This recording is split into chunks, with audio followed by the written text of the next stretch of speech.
You can find pyramids all over the world, on each continent. And the question is, when and who did build those pyramids? Why many of those pyramids all over the world are looking very, very similar? Another question is, did there really exist a global civilization? And I think many of our researchers are really telling us that once upon a long time a global civilization existed. But how many thousands of years ago, we don't know. Here you can see some world maps. On the top, on the right side, you can see the Piri Reis map, which was used already long time before Christopher Columbus came to America. And you can see how perfect this map was already in the beginning of the 16th century, showing part of Europe, of Spain, Portugal, part of Western Africa, and also part of South America. We do not know until now who was able to make such a perfect map already centuries ago. And on the rest of the Piri Reis map, which we do not show on this picture, you can also see the Antarctic without ice. In 1956, researchers found out that the Earth under the ice mass at the Antarctic is exactly like the Piri Reis map was showing. So this Piri Reis map should be at least older than 10 to 12,000 years. But the next question would be, who was able to make such a wonderful world map? On the left side, on top, you see Atlantis, done by Athanasius Waldseemüller, and the map is the other way round. He did it the other way round, and you can see the continent between Europe, Africa, and also America. And you can see on the left side down different sides of a huge stone world map. This stone world map was found in 1984 while gold digging in Ecuador in an underground tunnel system with other 350 artifacts which do not really fit any known and existing South American pre-Columbian culture. A photo of the Altiplano in Bolivia.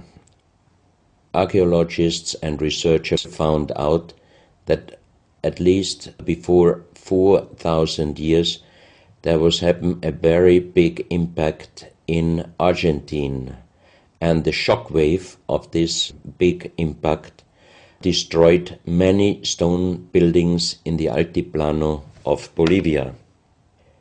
You have here a picture of Pumapunku, a very strange place close to Tiahuanaco in Bolivia, and you see tons of stone plates with perfect work on it, destroyed. Maybe this was the reaction to the big impact in Argentina.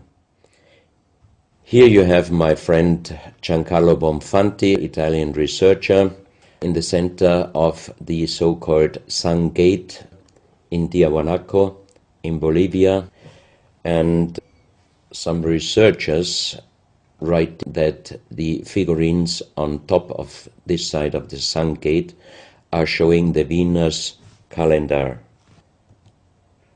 Here you have one of the big stone plates from Pumapunku, and you can see how perfect this stonework was done. And the question is, could you do such perfect work with simple tools? Close to this area, they found skeletons with a size of 2.6 meters. And the picture on the top shows you the skull of one of these skeletons, and it looks like it is deformed, but definitely these skulls are not deformed. They are natural style, like an egg. On this photo you see how strong the jaw of those skulls were. This is a front view, and the most interesting photo is this one, because you can see that the top of the skull does not have the 3 plates which we have as Homo sapiens, and that shows us that these skeletons are not Homo sapiens. What we might be able is doing a DNA check and an age dating on these skeletons, because we are very much wondering what kind of humans did exist long time ago and how long ago. These photos are real skulls and skeletons. This skull was found in a tunnel system underground in Colombia. The skull is dated up to 11,000 years. The skull is bigger than normal skull, and the front teeth of the jaw are lined up in a different way than our teeth. Something that occurs to me here is that there's a very strong, pronounced jaw. It's a very prominent jawline, very prominent chin. This is one of several very, very strange skulls. They are presented in a small museum in Ica, in Peru. Ica is located close to the famous Nazca lines, and the museum is called Museo Maria Reiche, the German lady who was researching her whole life about the Nazca lines. And in this museum you can see the most strange skulls I ever saw, all found in this area close to the Nazca lines. So the question is, what kind of humans were living there, and how did they get those skull forms? And especially this one, definitely several doctors and experts told me it would not be possible to create such a kind of deformation, because through deformation you do not get the double bone material on the skull, and on this skull even you have particles of the skin and hairs, and I think it would not be difficult to do a age dating and especially a DNA analysis of this skull. On this picture I show you some legendary skeleton forms of giants. In the year of 1964, in the south of Ecuador, in the province Loja, there broke down a part of a mountain platform, and Father Carlos Vaca, who was working as a priest in hospitals, he was called to this place and he found the broken bones of a giant. On the next pictures I show you some artifacts found close by the real giants, and when I first time got this mask in my hands I tried to look through the 2 eyes. At that time I didn't know that they were belonging to 2.6 meter skeletons, and I was just wondering, why did they make masks where you can only look out from one eye?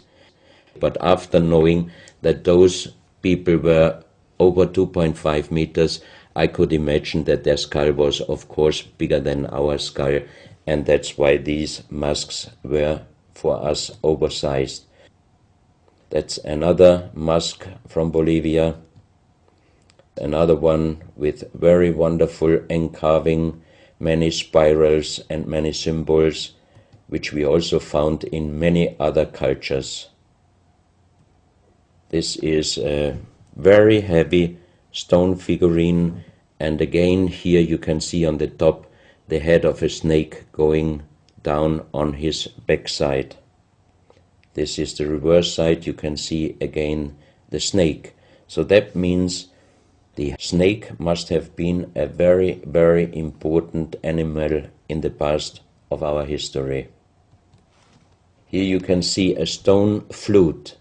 The strange thing is that the vibration of the sound of these stone flutes is exactly the same as our brain waves. So that means maybe those flutes were used for meditation or for healing purposes. And each two holes are connected perfectly with each other. That means you can make perfect holes into this very, very hard stone, but how you connect with simple tools the two holes on the bottom, this would be, even in our days, a very difficult work to do. Because it's in the shape of a U and it curves around inside the stone. That's right. And with simple tools, you are definitely not able to do such a work. And even the holes are very precise. This is the form of a boat, and you have 3 flute pipes at the end. Here you can see how perfectly they were made. This is another flute, very small. You can use it only with very soft blowing, and the sound is like the sound of the dolphins. This is an artifact where we do not have any idea for what purpose it was used. Now we are in Colombia. On the next few photos, I show you very strange artifacts from Colombia in South America. The most famous industrial designer and architect in Colombia, Professor Jaime Gutierrez, is collecting strange artifacts from his country already since centuries. His most important piece is the so-called genetic disc. Here you can see a disc made out of lyddite, a very hard stone. It's nearly the same hardness as granite, but the structure of lyddite is like leaves, so it would be quite impossible to make the same disc in our days out of the same material. The diameter of this disc, we call it the genetic disc, is about 27 centimeters. And on this disc you have several things presented which usually you can only see with a microscope. For example, on the left side, around 11 o'clock, you can see one egg, human egg, without, and another with spermia. On the right side, at approximately 1 o'clock, you can see some spermias, and then you have several very strange presentations which we could not explain. But here on the left side you have a microscopic photo from the inside of a lady done by a Swedish photographer, and you can see that the egg without and with spermia looks exactly like the presentation on this genetic disc. On the reverse side you have on top several presentations of fetus in different size, different age, ending up with looks like a little child. You see also at the end of the plate around 6 o'clock female and male, and also on the right side around 9 o'clock you can see the presentation of man, woman and child. But the strange thing is how they present those human-like heads.